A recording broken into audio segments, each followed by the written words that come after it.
আমরা এখন ভাবছি একজন কৃষি অফিসার বা অভিজ্ঞ নার্সারির লোক দিয়ে গাছটা দেখাবো। কারণ ২০ বছর ধরে একটা গাছ শুধু দাঁড়িয়ে থাকবে কিন্তু কোনো ফুল ফল দেবে না, এটা সত্যিই অবাক করার মতো। আরেকটা সম্ভাবনা হলো গাছটা হয়তো পুরুষ গাছ। কিছু গাছে আলাদা করে পুরুষ ও স্ত্রী গাছ থাকে।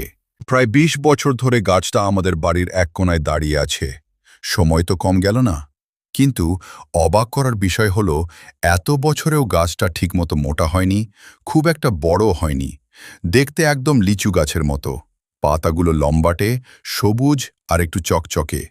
যে কেউ দেখলে বলবে এটা নিশ্চয়ই লিচু গাছ। কিন্তু আসল রহস্য এখানেই, এটা লিচু গাছ না।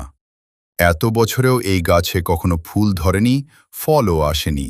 আমরা ভেবেছিলাম হয়তো ছোট আছে তাই ফল ধরছে না, কিন্তু ২০ বছর তো কম সময় না। পরিবারের সবাই অবাক, কেন এমন হচ্ছে? অনেকেই বলেছে এটা হয়তো বন লিচু ধরনের কোনো গাছ, যেগুলো দেখতে লিচুর মতো হলেও ফল দেয় না।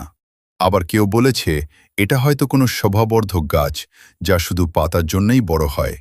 আরেকটা সম্ভাবনা হলো গাছটা হয়তো পুরুষ গাছ।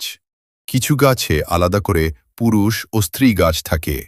যদি আশেপাশে উপযুক্ত গাছ না থাকে তাহলে ফল আসবে না। তবে আরেকটা বিষয় খেয়াল করার মতো, গাছ যদি দীর্ঘদিন ধরে ঠিকমতো সার, পানি বা রোদ না পায় তাহলে তার স্বাভাবিক বৃদ্ধি থেমে যেতে পারে। মাটির পুষ্টির অভাবেও এমন হতে পারে। আমরা এখন ভাবছি একজন কৃষি অফিসার বা অভিজ্ঞ নার্সারির লোক দিয়ে গাছটা দেখাবো। কারণ ২০ বছর ধরে একটা গাছ শুধু দাঁড়িয়ে থাকবে কিন্তু কোনো ফুল ফল দেবে না, এটা সত্যিই অবাক করার মতো। আপনারা কেউ যদি এমন গাছ দেখে থাকেন বা জানেন এটা কি গাছ হতে পারে, কমেন্টে জানাবেন।